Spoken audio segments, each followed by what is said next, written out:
a um acadêmico que se dedicam a eventuais experiências para, apenas, reconfirmarem os fatos que, desde o mestre Lyonês, já foram sobejamente provados. Todavia, ao invés da ritualística mística, que terminado o edifício doutrinário, e avesso aos embates extremos cientificistas que cristalizam o sentimento, cremos que o razoável será a entronização dos conceitos filosóficos doutrinários, ensejando, desse modo, um comportamento ético-moral saudável, no qual a consequência religiosa será inevitável, porém, distante das fórmulas que identificam as religiões utilitaristas, apresentando-se como seitas que já estão, de há muito tempo, superadas. A doutrina espírita é pura e incorruptível. Porém, o movimento espírita, ou seja, a organização dos homens para praticá-la e divulgá-la é suscetível dos mesmos graves prejuízos que dificultaram a ação do cristianismo tradicional, hoje bastante fracionado. Por muitas e justas razões, devemos ficar atentos aos que se tornam líderes esquisitos e esdrúxulos, com comportamentos alienados, procurando apresentar propostas de exaltação do seu ego e gerando, à sua volta, uma mística que, infelizmente, vem desaguando em determinadas posturas, absolutamente incompatíveis com o espiritismo. Conhecemos práticas estranhíssimas ao projeto espírita, a saber, dirigentes promovendo casamentos, crismas, batizados, velórios, tudo no salão de palestras, além das sempre justificadas rifas e tombolas nos centros, festival da caridade, tribuna para propaganda político-partidário, preces cantadas, etc. Isso, sem nos aprofundarmos nos inoportunos trabalhos de passes com bocejos, toques, ofegações, choques anímicos, instalação dos dedos, palmas, diagnósticos pela vidência, sobre doenças e obsessões, apometrias, desobsessão por corrente magnética, etc. Preservar, portanto, o trabalho de divulgação doutrinária, corretamente, sem os infelizes desvios que se observam em alguns setores do nosso movimento, é dever que devemos impor a nós mesmos, ou seja, fidelidade aos preceitos espíritas. O mestre Lyonês sempre preconizou a unidade doutrinária. Não há o menor espaço para compor com outras ideias que não sejam, ou convergentes e em uníssono com as suas, ou reflexos resplandecentes delas. Unidade doutrinária foi a única e derradeira divisa de Allan Kardec, por ser a fortaleza inexpugnável do espiritismo. Por isso, necessita ser o nosso lema, o nosso norte, a nossa bandeira. A via mais segura, para esse desiderato, é a do esclarecimento, do estudo, do convencimento pela razão e pelo amor, jamais pelos anátemas, óbvio. Para os mais radicais, a pureza doutrinária é a defesa intransigente dos postulados espíritas, sem maior observância das normas evangélicas. Para os não menos extremistas, é a rígida igualdade de tipos de comportamento, sem a devida consideração aos níveis diferenciados de evolução em que estagiam as pessoas. A rigor, os espíritas não são proibidos de coisa alguma, mas precisam saber que devem arcar com a responsabilidade de todos os atos, conscientes do desequilíbrio que possam praticar.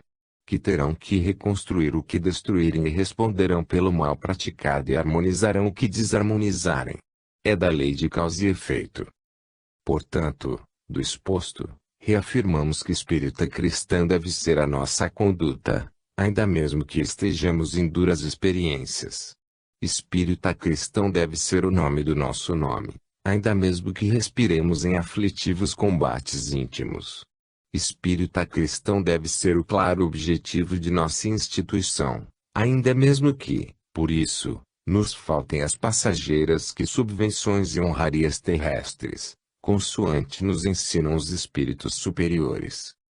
Muitos espíritas estão desencarnando mal. A culpa e os pesares da consciência são maiores quanto melhor um homem sabe o que faz. Kardec conclui primorosamente este ensinamento, afirmando que a responsabilidade é proporcional aos meios de que ele, o homem, dispõe para compreender o bem e o mal. Assim, mais culpado é, aos olhos de Deus, o homem instruído que pratica uma simples injustiça, do que o selvagem e ignorante que se entrega aos seus instintos. Há uma frase atribuída a Chico Xavier que diz o seguinte: os espíritas estão morrendo mal. De fato, muitos espíritas estão desencarnando em situações deploráveis, recebendo socorro em sanatórios no plano maior da vida em virtude das péssimas condições morais e psíquicas em que se encontram. No livro Vozes do Grande Além, Sayão, um pioneiro do espiritismo no Brasil, afirma que nas vastidões obscuras das esferas inferiores, choram os soldados que perderam inadvertidamente a oportunidade da vitória. São aqueles companheiros nossos que transitaram no luminoso carreiro da doutrina, exigindo baixar-se o céu até eles, sem coragem para o sacrifício de se elevarem até o céu. Permutando valores eternos pelo prato de lentilhas da facilidade humana, precipitaram-se no velho rochedo da desilusão. Aos espíritas sinceros ou simpatizantes do espiritismo precisamos alertar: ninguém tem o direito de acender uma candeia e ocultá-la sob o alqueire, quando há o predomínio de sombra solicitando claridade. Muitos espíritas que, presunçosamente, se autoavaliam equilibrados estão desencarnando muito mal. Nessas condições, estão os espíritas desonestos, adúlteros, mentirosos, ambiciosos, mercantilistas inescrupulosos das obras espíritas, os tirânicos dos centros espíritas, os que trabalham nas hostes espíritas só para oferirem vantagens pessoais, os supostos médiuns que ficam ricos com a venda de livros de baixíssimo nível doutrinário, etc., etc. Este último aspecto preocupa muito, pois, atualmente, existe uma enxurrada de publicações de livros psicografados que não passam de ficções de péssima qualidade. Livros com erros absurdos de gramática, assuntos empulados, ideias desconexas, oriundas dos subprodutos de mentes doentes, de médiuns ou supostos espíritos, que visam tirar dinheiro dos neófitos com a venda de tais entulhos antidoutrinários, mas que enchem os olhos dos incautos pela imaginação fantasiosa. Insistentes, esses aparentes psicógrafos ou despreparados espíritos estão construindo denso universo de sombras sobre o projeto kardeciano, confundindo pessoas inexperientes, que batem à nossa porta em busca de esclarecimento e consolação. Esses médiuns ou espíritos inferiores ocultam, sob o empulamento, enganação, o vazio de suas ideias esquisitas. Usam de uma linguagem pretensiosa, ridícula, obscura, forçando a barra para que pareça profunda. Até quando? Eis a questão. O tempo urge. Espírito e matéria ante a lei de evolução. A doutrina espírita preceitua que existem dois elementos gerais no universo: matéria e espírito e, acima de tudo, Deus. Emmanuel elucida que pela vontade divina, condensou-se a matéria cósmica no universo sem fim. A matéria produziu a força gerou o movimento fez surgir o equilíbrio da atração e a atração se transformou em amor. Desta maneira, identificam-se todas as dimensões da vida em face da lei de unidade estabelecida pelo Criador. Considerando-se que na Terra todos os movimentos de evolução material e espiritual se processaram, como até hoje se processam, sob o patrocínio de Jesus.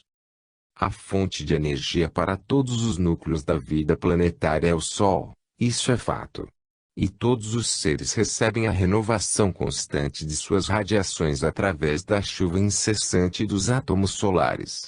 De start, as primitivas agregações moleculares obedeceram ao pensamento divino dos prepostos do Cristo, quando nas manifestações iniciais da vida sobre a Terra e nos primórdios da organização planetária, encontraram, no protoplasma o ponto de início para a sua atividade realizadora, tomando como base essencial de todas as células vivas do organismo terrestre. Alguns concebem que nos seres inorgânicos tudo é cego, passivo, fatal, jamais se verifica a evolução, não há mais que mudanças de estados na natureza intrínseca da substância. Argumentam que os minerais não têm forma própria, ao passo que os seres vivos possuem forma específica.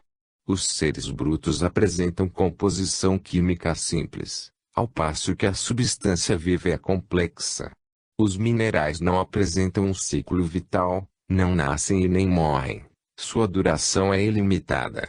Mas, acredito que nas atrações moleculares, ainda que não identifiquemos manifestações de espiritualidade, como princípio de inteligência, estou convencido de que os fenômenos rudimentares da vida em suas demonstrações de energia potencial estão presentes em face da evolução da matéria em seus infinitos aspectos dimensionais. Desse modo, a matéria bruta não é estanque e evolui. Albert Einstein, a partir da teoria da relatividade, afirmou que matéria e energia são as duas faces de uma mesma moeda. A matéria é energia condensada e a energia uma forma de apresentação da matéria. Endossando essa tese, o espírito Emmanuel, considerando o processo radioativo, identifica a evolução da matéria, pois é nesse contínuo desgaste que se observam os processos de transformação das individualizações químicas, convertidas em energia, movimento, eletricidade, luz, na ascensão para novas modalidades evolutivas, em obediência às leis que regem o universo. A rigor, as individualizações químicas possuem a sua rota para obtenção das primeiras expressões anímicas. Lembrando que na constituição das vidas no reino vegetal e animal, encontramos os elementos minerais. Há obviamente algumas controvérsias teóricas a respeito de quando o princípio inteligente se individualizaria, se tal ocorreria já a partir do reino mineral, ou somente a partir do reino vegetal. Uns defendem a primeira hipótese, outros sustentam a segunda tese. Junto à minha primeira corrente, respaldado em Kardec, que explana, se observa a série dos seres, descobre-se que eles formam uma cadeia sem solução de continuidade, desde a matéria bruta até o homem mais inteligente. Sobre a questão da individualização, essa situação não se confunde com a criação individual do princípio inteligente, apenas diz respeito ao seu estado de particularização. O termo empregado na codificação significa aquilo que o ser, princípio, agregou de experiências para que ele pudesse literalmente ser identificado, quanto a outros seres da criação, como um indivíduo. Porém, quanto à consciência do eu, que é um estágio avançado, mais elaborado e aperfeiçoado da individualização, somente se dá no estágio do reino nominal, pois que anteriormente a inteligência permanecia em estado latente, nos reinos imediatamente anteriores. A propósito sobre isso, Kardec aduz que a alma dos animais conserva sua individualidade, quanto à consciência do eu, não. A vida inteligente lhe permanece em estado latente. No universo da vida organizada, ser orgânico, sabe-se haver um princípio especial, ainda inapreensível e que ainda não é bem definido pelos estudiosos, o princípio vital. Presente no ser vivente, inexiste nos minerais.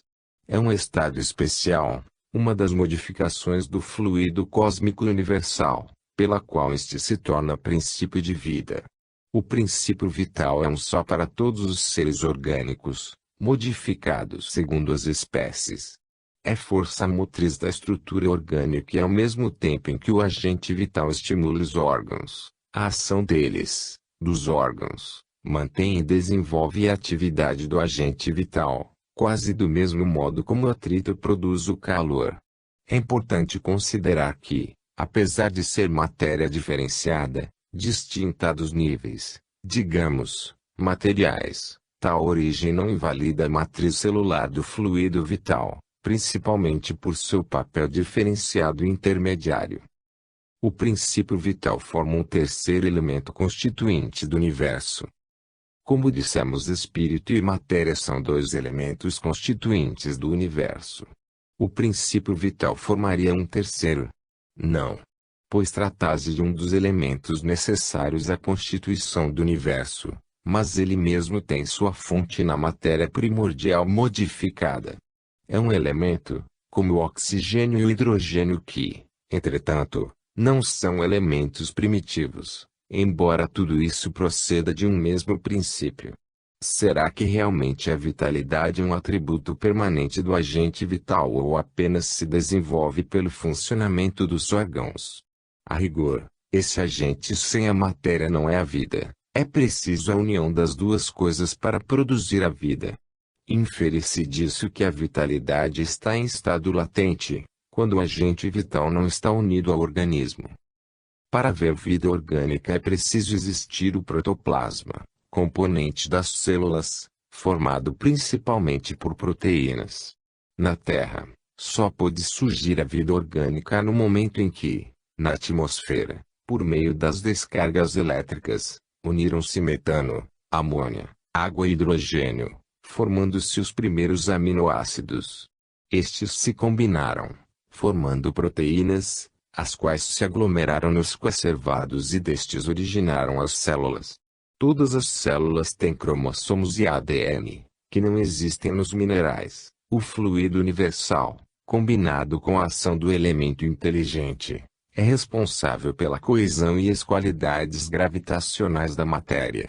Lembrando aqui que a inteligência é um atributo essencial do espírito que por sua vez é o elemento inteligente do universo, individualizado, com moralidade própria. Embora reconheça que a natureza íntima do elemento inteligente, fonte do pensamento, escape completamente às atuais investigações. A mônada. Há os que dedicam ao estudo da mônada, para os quais, vertida do plano espiritual sobre o plano físico, a mônada atravessou os mais rudes crivos da adaptação e seleção, assimilando os valores múltiplos da organização, da reprodução, da memória, do instinto, da sensibilidade, da percepção e da preservação própria, penetrando, assim, pelas vias da inteligência mais completa e laboriosamente adquirida, nas faixas inaugurais da razão. O ponto principal do pensamento de Leibniz é a teoria das mônadas. É um conceito neoplatônico, que foi retomado por Giordano Bruno e Leibniz desenvolveu. As mônadas, unidade em grego, são pontos últimos se deslocando no vazio. Leibniz chama de intelecto e mônada a substância tomada como coisa em si, tendo em si sua determinação e finalidade. Para Leibniz, a mônada significa a substância simples, ativa, indivisível, de que todos os entes são formados. Segundo o filósofo, todos os seres são constituídos por substâncias simples entre as quais reina uma harmonia pré-estabelecida. O espírito André Luiz explica melhor dizendo que a mônada é o princípio inteligente em suas primeiras manifestações, isto é, na primeira fase de evolução dos ser vivos germes sagrados dos primeiros homens. Trabalhadas, no transcurso de milênios, pelos operários espirituais que lhes magnetizam os valores permutando-os entre si, sob a ação do calor interno e do frio exterior, as mônadas exprimem-se no mundo através da rede filamentosa do protoplasma. O éter. Evoco em passante, na discussão dos princípios, material e espiritual, aqui expostos, o éter termo que significa a substância que os cientistas acreditavam que existia em todo o universo, mas sem massa, volume indetectável, pois não provocaria atrito. Os físicos do século XIX sabiam que a luz tinha natureza ondulatória, e imaginavam portanto que essa deveria precisar de um meio para propagar-se, daí o éter. Para o espírito Emmanuel o éter é quase uma abstração fluido sagrado da vida, que se encontra em todo o cosmo, fluido essencial do universo, que, em todas as direções, é o veículo do pensamento divino. Agente vital, causa ou efeito. Não há consenso entre alguns pontos próprios, como tampouco há um entendimento por parte da maioria dos espíritas sobre o fluido vital. Seria uma propriedade da matéria, um efeito que se produz quando a matéria se encontra em determinadas circunstâncias. Lembremos que os seres orgânicos têm em si uma força íntima que produz o fenômeno da vida, enquanto essa força dure. Para Kardec, o fluido vital é criado pelo metabolismo corporal. Segundo essa maneira de ver, o princípio vital não seria mais do que uma espécie particular de eletricidade, denominada eletricidade animal, que durante a vida se desprende pela ação dos órgãos e cuja produção cessa, quando da morte, por se extinguir tal ação. No entanto, como vimos acima, os espíritos discutem o assunto e apontam que o princípio vital é uma transformação da matéria primordial do universo, o fluido cósmico universal. Princípio inteligente e evolução. Em face da escala evolutiva da inteligência, Leon Denis afirma que, na planta, a inteligência dormita, no animal, sonha, só no homem acorda, conhece-se, possui-se e torna-se consciente. A partir daí, o progresso, de alguma sorte fatal nas formas inferiores da natureza, só se pode realizar pelo acordo da vontade humana com as leis eternas. Por outro lado, a doutrina espírita explica que as diferentes espécies de animais não procedem intelectualmente umas das outras, mediante progressão. Nesse tópico, nem todos pensam a mesma coisa a respeito das relações que existem entre o homem e os animais. Segundo alguns, o espírito só alcança o período de humanidade após ter sido elaborado e individualizado nos diferentes graus dos seres inferiores da criação. Segundo outros, o espírito do homem teria sempre pertencido à raça humana, sem passar pela experiência animal. O primeiro desses sistemas tem a vantagem de dar um objetivo ao futuro dos animais, que formariam assim os primeiros anéis da cadeia dos seres pensantes. O segundo está mais de acordo com a dignidade do homem. Assim, o espírito da ostra não se torna sucessivamente o do peixe, do pássaro, do quadrúpede e do quadrumano. Cada espécie constitui, física e moralmente, um tipo absoluto, cada um de cujos indivíduos aure na fonte universal a quantidade do princípio inteligente que lhe seja necessário, de acordo com a perfeição de seus órgãos e com o trabalho que tenha de executar nos fenômenos da natureza, quantidade que ele, por sua morte, restitui ao reservatório donde a tirou. O princípio inteligente gastou, desde os vírus e as bactérias das primeiras horas do protoplasma na Terra milhões de séculos, a fim de que pudesse, como ser pensante, embora em fase embrionária da razão, lançar as suas primeiras emissões de pensamento contínuo para os espaços cósmicos. Emanam do mesmo princípio inteligente a alma dos animais e do homem, com a diferença que a do homem passou por uma elaboração que a coloca acima da que existe no animal, elaboração esta feita numa série de existências que precedem o período de humanidade. Uma tese que os espíritos rejeitam de maneira mais absoluta é a 39. Da transmigração da alma do homem para os animais e vice-versa. Entre os espíritos há divergência quanto às origens da alma do homem e dos animais, acreditando alguns que o espírito do homem teria pertencido sempre à raça humana, sem passar pela fieira animal. Segundo esta linha de pensamento, cada espécie constituiria, física e moralmente, um tipo absoluto, cada um aurindo da fonte universal a quantidade do princípio inteligente que lhe seja necessário.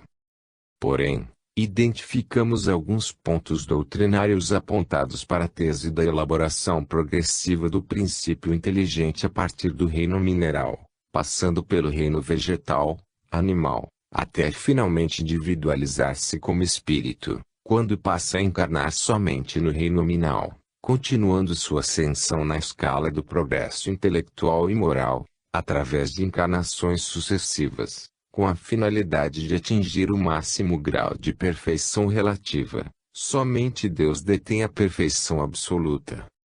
Entre as espécies orgânicas dotadas de inteligência e de pensamento, a uma que é dotada de um senso moral especial que lhe dá uma incontestável superioridade sobre as outras, é a espécie humana.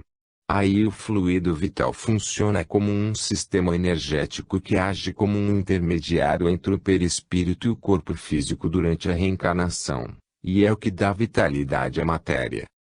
Quando o espírito tem de encarnar num corpo humano em vias de formação, um laço fluídico, que mais não é do que uma expansão do seu perispírito, o liga ao germe que o atrai por uma força irresistível, desde o momento da concepção.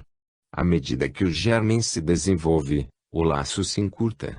Sob a influência do princípio vital-material do germe, o perispírito, que possui certas propriedades da matéria, se une, molécula a molécula, ao corpo em formação, donde o poder dizer-se que o espírito, por intermédio do seu perispírito, se enraiza, de certa maneira, nesse germe, como uma planta na terra. Quando o germe chega ao seu pleno desenvolvimento, completa a união, nasce então o ser para a vida exterior. Por um efeito contrário, a união do perispírito e da matéria carnal, que se efetuará sob a influência do princípio vital do germe, cessa, desde que esse princípio deixa de atuar, em consequência da desorganização do corpo. Mantida que era por uma força atuante, tal união se desfaz, logo que essa força deixa de atuar. Então, o perispírito se desprende, molécula a molécula, conforme se unira, e ao espírito é restituída a liberdade. Assim, não é a partida do espírito que causa a morte do corpo, esta é que determina a partida do espírito. Conclusão. O princípio espiritual estagiou por todos os reinos desde a sua criação, tanto que é um dos elementos fundamentais e constitutivos dela, porém, se individualizou após o conhecimento das leis da mesma criação, de como elas atuam, inclusive as de atração, coesão e outras que vigoram nos primários reinos, incluindo o mineral. Em tese não há que se falar qual dos dois, princípio inteligente ou princípio material, foi criado primeiro. Filosoficamente falando, para alguns, se o princípio inteligente foi criado perfectível, e, para isso, tem de atuar na matéria, deduz-se que ele foi criado como uma individualidade para atuar, imediatamente, no primeiro reino da natureza, matéria por excelência, e, a partir dali, ganhar experiências que o tornariam identificável no futuro. O progresso é a lei da natureza. A essa lei todos os seres da criação, animados e inanimados, foram submetidos pela bondade de Deus, que quer que tudo se engrandeça e prospere. Segundo Allan Kardec, tudo se encadeia na natureza, desde o átomo primitivo até o arcanjo, pois ele mesmo começou pelo átomo. Admirável lei de harmonia, de que o vosso espírito limitado ainda não pode abranger o conjunto. Constata-se assim a aceitação geral, tanto por autores encarnados como também pelos espíritos de escola que nos transmitem seus ensinamentos por via mediúnica, da teoria da dualidade, elemento espiritual, elemento material criados simultaneamente por Deus, sendo que o elemento espiritual, desde suas primeiras manifestações, acumula sempre as experiências adquiridas em seu trajeto até o estado de espírito, sem jamais retrogradar, enquanto que a matéria, criada para a manifestação do elemento espiritual que a dirige, pela sua própria natureza está sujeita às transformações, que incluem, nos três reinos, o nascimento, crescimento, decrepitude e morte com a consequente destruição, assim entendida como retorno aos elementos constitutivos, para formar novas formas manifestadas pelo espírito em sua trajetória rumo à perfeição. Duendes, elementais, crendice, fantasia ou realidade. Não encontramos a palavra elemental no dicionário do Aurélio, e que tampouco consta nas obras codificadas por Allan Kardec. Aliás, o Espírito São Luís, na Revista Espírita do mês de março de 1860, empregou o termo elementar ao invés de elemental. O professor Rivail cita a palavra duende referindo-se aos espíritos perturbadores, em duas oportunidades. A primeira quando faz alusão ao duende de Bayonne, que apareceu para sua irmã, provocando travessuras.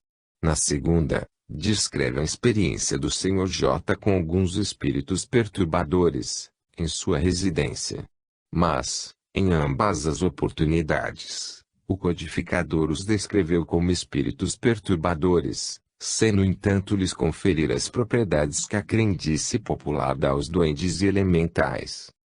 Nesta abordagem teórica, não podemos adentrar pela porta larga das concepções místicas, até porque a nomenclatura espírita é concisa e clara, e precisa estar acima da imaginação popular, que concebe, geralmente, a mediunidade de maneira mística, e quase sempre denominando esses seres de silfos, elementais do ar, salamandras, elementais do fogo, ondinas, elementais da água, e gnomos, elementais da terra. Sabemos que nas hostes espíritas existem muitas terminologias novas, que não estão inscritas nas obras básicas.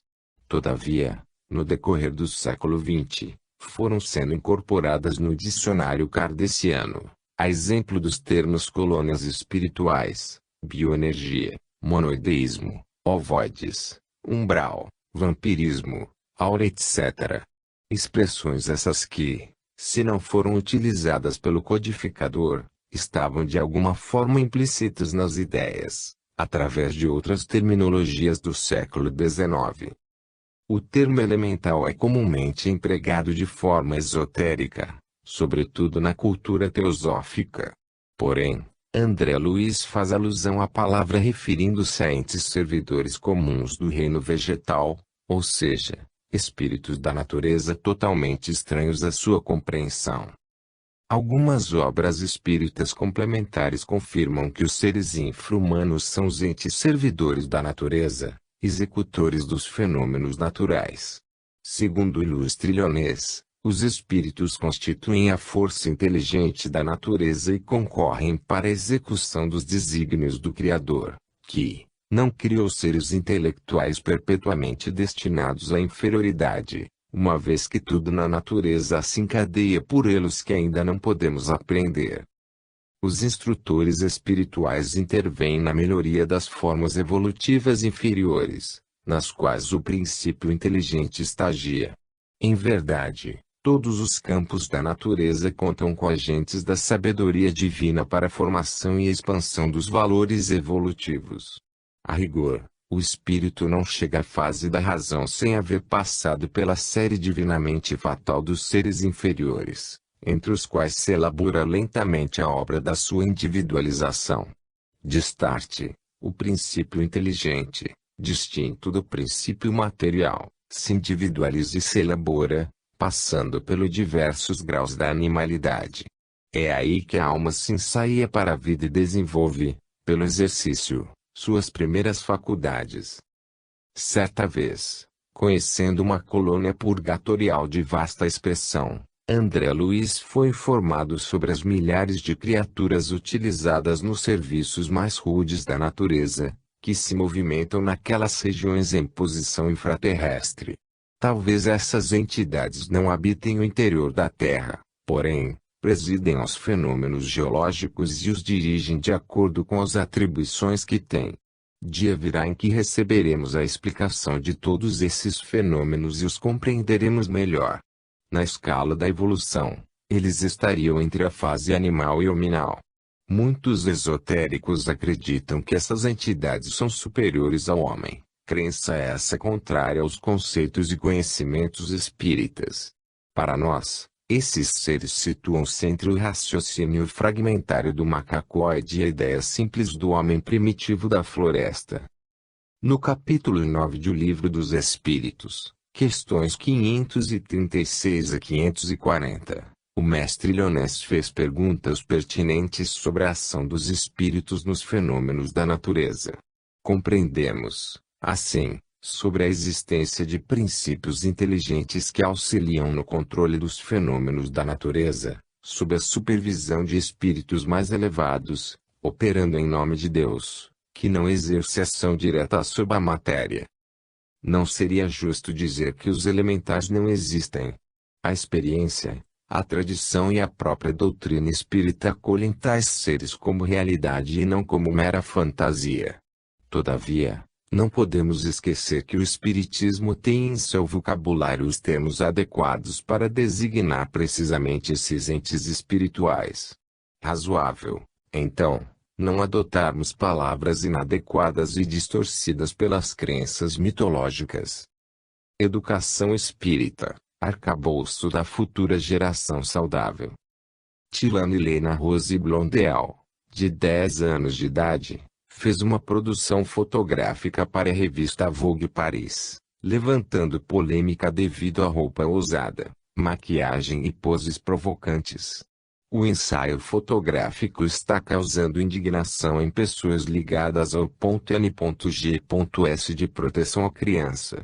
De acordo com a organização Concerned Women for America, os pais da criança devem ser responsabilizados por ter permitido à criança realizar aquele trabalho. Isso é claramente exploração infantil. Os progenitores deviam ser processados judicialmente, segundo Penny Nancy, presidente da organização. O mundo ingênuo da criança vem sendo explorado pela fúria predadora da erótica irresponsável, aviltando a inocência e dignidade infantis. Como se não bastasse o caso Tilane, há outras situações polêmicas na contenda, a exemplo dos cursos para crianças de pole dancing, no México, e de funk carioca, no Rio de Janeiro. Muitas delas, crianças e adolescentes, têm aderido ao sexting, postando fotos sensuais na internet. São meninas e meninos que buscam os espaços virtuais dos sites de relacionamento. O termo sexting é originado da união de duas palavras em inglês, sex, sexo, e texting, envio de mensagens. Para praticar o sexting, crianças e adolescentes produzem e enviam fotos sensuais de seus corpos nus ou seminus usando celulares, câmeras fotográficas, contas de e-mail, salas de bate-papo, comunicadores instantâneos e sites de relacionamento. O que estão fazendo com a infância e a juventude atual? Muitas crianças e jovens não têm capacidade crítica, não têm noção do perigo a que estão sujeitos. A infância é, sem dúvida, o período fértil para a absorção de valores os mais variados. O relacionamento entre pais e filhos deve ser embasado no amor, capaz de suprir as deficiências de ambos. Nossa responsabilidade como pais, educadores e participantes da comunidade, de maneira geral, deve ser voltada ao bom emprego dessa facilidade de assimilação, para a edificação de um mundo mais perfeito. A criança é o amanhã. E, com exceção dos espíritos missionários, os homens de agora serão as crianças de amanhã, no processo reencarnacionista.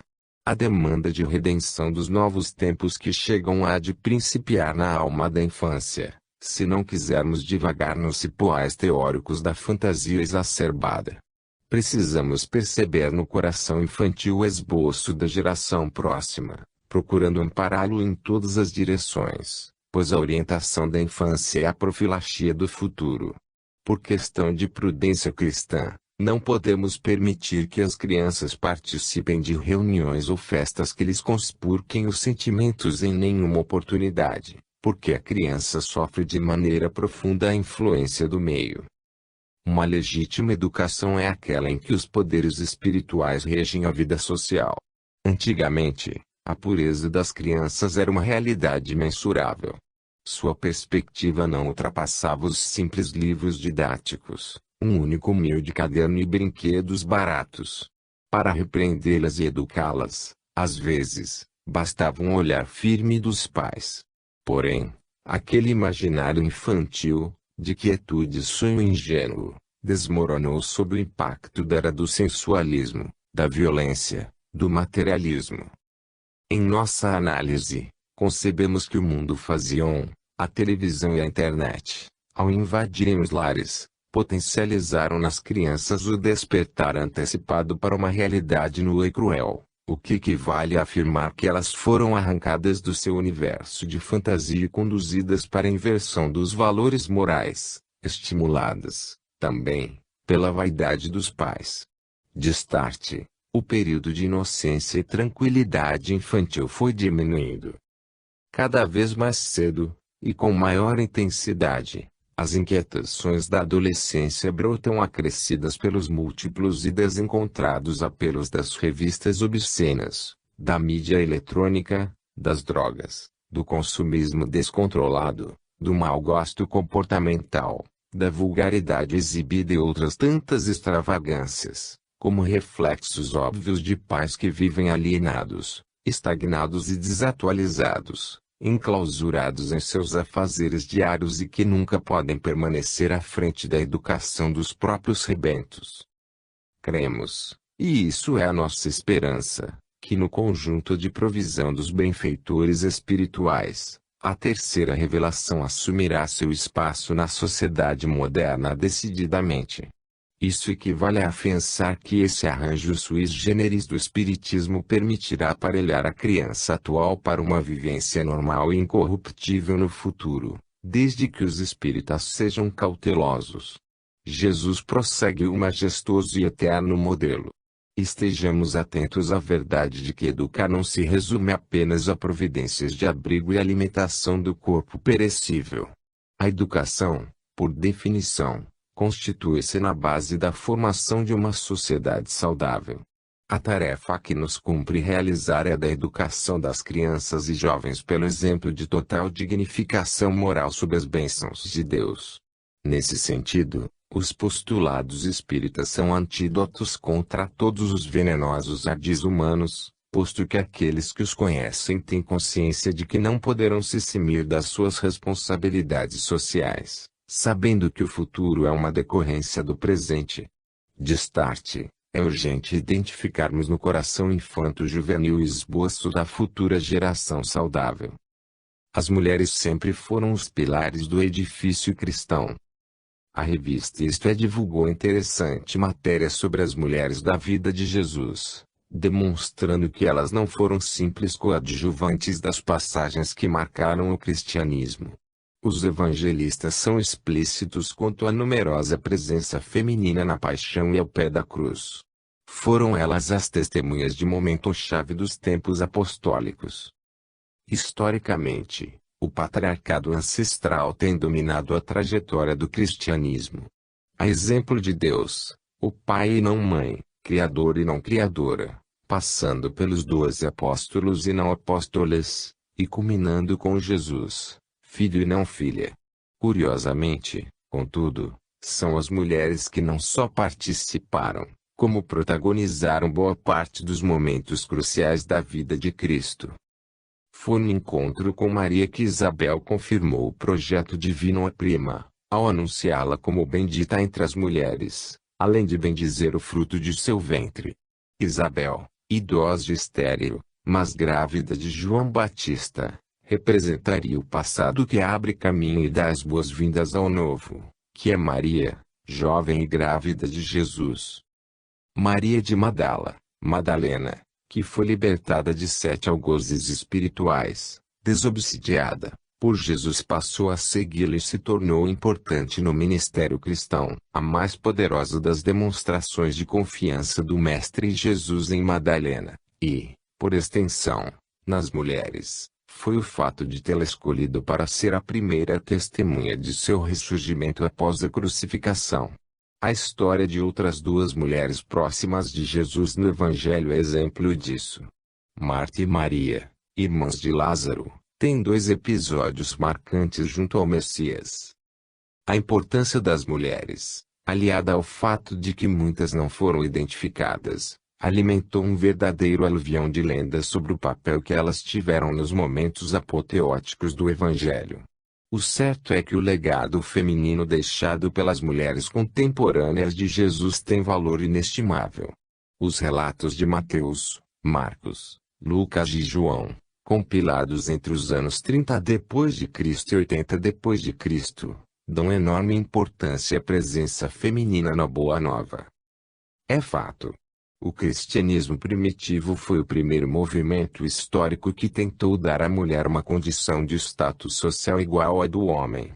Mas com o passar dos anos, o movimento cristão fragmentou-se, e a única vertente que sobreviveu e cresceu sobre a função social da mulher foi a interpretação de Paulo de Tarso, o convertido de Damasco. O apóstolo dos gentios era formado no rígido patriarcalismo da lei judaica, mesmo tendo realizado profundas transformações morais com relação aos costumes e tradições legados de sua estirpe racial. Ainda assim, após sua conversão, não superou alguns de seus costumes cristalizados, sobretudo em referência às mulheres. Comprovam sua rigidez em relação a elas as suas missivas a Timóteo: não permita à mulher que ensine, nem se arrogue autoridade sobre o homem, mas permaneça em silêncio, com espírito de submissão. Ou ainda aos cristãos de Corinto: quando prescreve se desejam instruir-se sobre algum ponto, perguntem aos maridos em casa, não é conveniente que a mulher fale nas assembleias. E aos Colossenses: admoesta, mulheres, sejam submissas a seus maridos, pois assim convém a mulheres cristãs. Percebe-se, sem muito esforço de interpretação, que o apóstolo de Tarso não assimilou, na prática, que a liberdade de consciência que ele apregoava envolvia também os anseios femininos, distorção que o espiritismo corrigiu, desautorizando qualquer ideia de rebaixamento da mulher em relação ao homem e vice-versa. Em verdade, a mulher é a exponencial referência do equilíbrio definitivo do planeta. Cabe a ela influir decisivamente sobre os seres que reencarnam, transmitindo-lhes a primeira noção da vida. Sabemos que homem e mulher são iguais perante Deus e têm os mesmos direitos porque a ambos foi outorgada a inteligência do bem e do mal e a faculdade de progredir. Não existem sexos opostos, mas complementares. Em pleno século XXI, temos um cristianismo que, no que diz respeito às mulheres, ainda está na Idade Média. Portanto, nada mais justo que a luta pela causa de maior liberdade e direito para a mulher. Afinal, na ordem divina não há distinção entre os dois seres. Mas, obviamente, urge muita cautela. Os movimentos feministas, não obstante tenham seu valor, costumam cair no radicalismo, querendo fazer da participação natural uma imposição. Muitas vezes, em seus intuitos, ao lado de compreensíveis pleitos, enunciam propósitos que fariam da mulher não mais mulher, mas imitação ridícula e imperfeita do homem. Jamais podemos deixar de lembrar das irmãs Fox, Florence Cook, e das jovens senhoritas que colaboraram intensamente com Kardec na qualidade de médiuns. Segundo informações históricas, as corajosas vanguardeiras da mediunidade chamavam-se Julie Baldin, Caroline Baldin, Ruth Japet e Aline Carlotti. As duas primeiras psicografaram a quase totalidade das questões do Livro dos Espíritos nas reuniões familiares dirigidas por seus pais e assistidas pelo codificador. Ruth foi a medianeira responsável pela revisão completa do texto, incluindo adições. Aline fez parte do grupo de médiuns através do qual Kardec referendou as questões mais espinhosas do livro, fazendo uso da concordância dos ensinos, QI, controle universal dos ensinamentos dos espíritos. Atualmente, embora as mulheres ainda não usufruam do prestígio e reconhecimento que tinham nos tempos de Cristo, a força das histórias daquelas que viveram a fé de forma plena, por meio de atos e palavras, deixou sua marca e continua estimulando mudanças estruturais. No século XIX, se o Consolador prometido não contasse com a mão de obra, com a grandeza, com a persistência e com a moralidade feminina, certamente a doutrina espírita ainda existiria. Espiritismo, 155 anos, alguns comentários. Meio século após a Revolução Francesa, também no palco da grande demanda popular, o professor Rivail, com o aporte dos luminares benfeitores do além, publicava o livro que apontaria o alvorecer de distinta, porém ampla revolução aos franceses e ao mundo. Desta vez, uma insurreição intrínseca, sucessiva e silenciosa, por consubstanciar na intimidade de cada indivíduo. Estava sendo oferecido à humanidade o livro dos Espíritos, numa clara manhã de primavera sob o pulsar da estrela maior, regente do sistema planetário, que alberga a humanidade. Era o dia 18 de abril de 1857, no majestoso Palácio Royal, na rua de Rivoli, Galeria de Orleans, número 13, exatamente na Livraria Dentu, que é publicado o primeiro livro espírita, contendo os excelsos postulados da terceira revelação. Ante este espetáculo transcendente surgia a doutrina codificada pelo gênio de Lyon, Allan Kardec. O Livro dos Espíritos é acatado pelos estudiosos como a insigne literatura da mais avançada filosofia que se tem notícia na história terrestre, pois aborda temas que raiam todas as províncias do conhecimento. Com o notável livro inaugura-se a era do espírito e da fé racional. Um dos pontos culminantes da extraordinária obra espírita é o preceito da lei das vidas sucessivas, reencarnação, recomendando abonar a realidade de que não encarnamos uma só vez, mas, tantas e quantas forem necessárias a fim de nos tornarmos seres perfeitos e portadores das mais nobres qualidades intelectuais, morais e espirituais. 155 anos se esvaíram, e nesta quadra em que a badalação na mídia, em especial no cinema e na televisão, se destaca como fator de publicidade doutrinária, constituindo em novo campo de disputa no espaço público, o espiritismo vem alargando sua inserção social entre as camadas de classes sociais de todos os segmentos. Doutrina de educação moral e de liberdade propõe a revisão de modelos comportamentais, assumindo-se valores verdadeiros e morredouros, como humildade, honestidade, dignidade, amor ao próximo e outras virtudes como sendo a fórmula revolucionária de melhoria progressiva da humanidade. Nesses 155 anos, quando muitos confrades e instituições se movimentam para comemorações ao longo de 2012, cabível advertir que não bastam as manifestações exteriores alusivas ao espiritismo e as reuniões de congraçamento de grande número de pessoas. Mais importante de tudo será o alcance em profundidade que essa mensagem de renovação e de esperança se deu nós, para que movimente-nos em intimidade, impulsionando-nos no dia a dia para uma vivência em plena consonância com as proposições de Jesus. Para esse mister torna-se imperioso mantermos o espiritismo com a pureza essencial, aos moldes do cristianismo nascente, sem permitir que sejam incorporadas práticas estranhas ao projeto dos espíritos superiores. A unidade doutrinária foi a única e derradeira divisa de Allan Kardec, por ser a fortaleza intransponível do espiritismo. Para tornarmos o espiritismo inexpugnável, urge munir-nos contra a infiltração nas fileiras espíritas de ideologias discutíveis, ligadas a movimentos incompatíveis com os sãos princípios e com as finalidades essenciais da doutrina. Por essa razão, e por não ser tarefa das mais fáceis, os chamados órgãos unificadores ainda encontram extremas dificuldades em realizar o ideal sonhado por Bezerra de Menezes na pátria do Evangelho.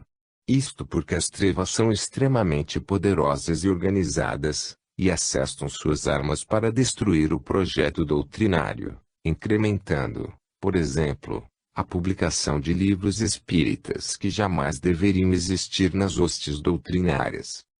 Recordemos que por força dos interesses aristocráticos, financeiros e de poder pessoal, a mensagem do Cristo sofreu no decorrer dos séculos um desgaste irreparável. A atual liderança do movimento espírita permanece claudicando, rejeitando e desviando o projeto do espiritismo, promovendo pomposos e ricos congressos não gratuitos, eventos em que escritores insignificantes, mascates de livros, expõem vergonhosamente seus livros via noites de autógrafos, mirando projetar seus nomes definitivamente na galeria da fama. Infelizmente alguns líderes espíritas vão adequando a proposta doutrinária às suas ambições e prepotências, corrompendo os textos da codificação, escondendo o tirocínio histórico do mestre Lyonês e dos seus cooperadores, acarretando para as instituições espíritas comportamentos autoritários, contagiados caprichos e vaidades pessoais. São seres dominados por um dissimulado ranço clerical, ciumentos, intolerantes, e quais vinhos acres e frutos deteriorados, contaminam os mais caros celeiros doutrinários. Porém, tão estáveis são os fundamentos espíritas que, apesar desses desmandos pessoais, a doutrina espírita permanecerá com o homem, sem o homem e apesar do homem. Anos se passaram de convite ao amor e à instrução à luz da terceira revelação. Atualmente são milhões, em todos os quadrantes do globo, aqueles que aceitam a convocação, penetram o conhecimento da vida em sua máxima amplitude e grandeza, e estão trabalhando proficuamente para a grande reforma moral, numa revolução silenciosa, porém constante, rendendo preto de gratidão ao Espiritismo, por tudo que ele já fez e continua fazendo a cada dia pela humanidade. Orientação ao Centro Espírita, USE.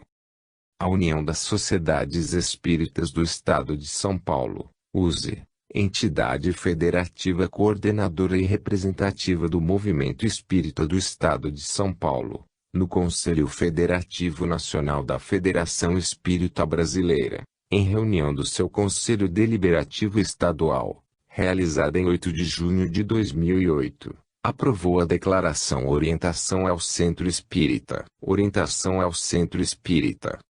O trabalho federativo e de unificação do movimento espírita é uma atividade meio que tem por objetivo fortalecer, facilitar, ampliar e aprimorar a ação do movimento espírita em sua atividade fim, que é de promover o estudo, a difusão e a prática da doutrina espírita.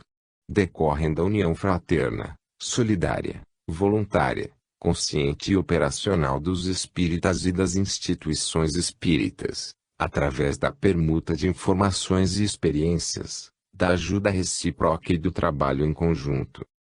É fundamental para o fortalecimento, o aprimoramento e o crescimento das instituições espíritas e para a correção de eventuais desvios da adequada prática doutrinária e administrativa.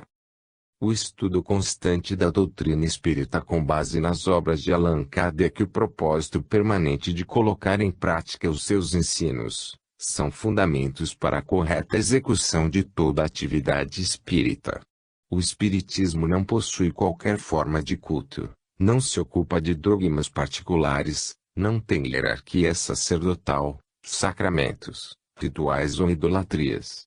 A direção dos trabalhos, quando possível, poderá ser feita na forma de rodízio ou revezamento, visando um espírito de equipe e a preparação de seus colaboradores. Astrologia, piramidologia, quiromancia, radiestesia, tarô, numerologia, apometria, cromoterapia, reiki e cristalterapia são práticas respeitáveis, mas cada qual dentro das suas próprias doutrinas, pois não são adotadas pela doutrina espírita. Grifamos. Com estas considerações, registramos algumas recomendações. Agir de tal modo a não permitir, mesmo indiretamente, o profissionalismo religioso, quer na prática da mediunidade quer na direção de instituições espíritas. Quando um médium se resolve a transformar suas faculdades em fonte de renda material, será melhor esquecer suas possibilidades psíquicas e não se aventurar pelo terreno delicado dos estudos espirituais. A mediunidade não é ofício do mundo. Questão 402, o Consolador, Chico Xavier. Dá de graça o que recebestes de graça. Jesus. Êxodo, capítulo 26, itens 1 e 2, livros de autoajuda e outras literaturas que estão em desacordo com a doutrina espírita não são recomendados para serem oferecidos ou expostos ao alcance do público frequentador do centro espírita. Convidar para proferir palestras apenas pessoas reconhecidamente espíritas e conhecidas dos dirigentes do centro espírita, para não proporcionar, inadvertidamente, Apresentação de princípios não condizentes aos postulados espíritas. Precaver-se de autores de livros e outras produções espíritas ou espiritualistas que possuem um serviço de oferecimento de palestras, com finalidade comercial, pois nem sempre tem compromisso com a filosofia e princípios espíritas. Também, há que se atentar para o conteúdo dos programas literomusicais oferecidos às instituições espíritas. União das Sociedades Espíritas do Estado de São Paulo, USE, aprovada pelo Conselho Deliberativo Estadual.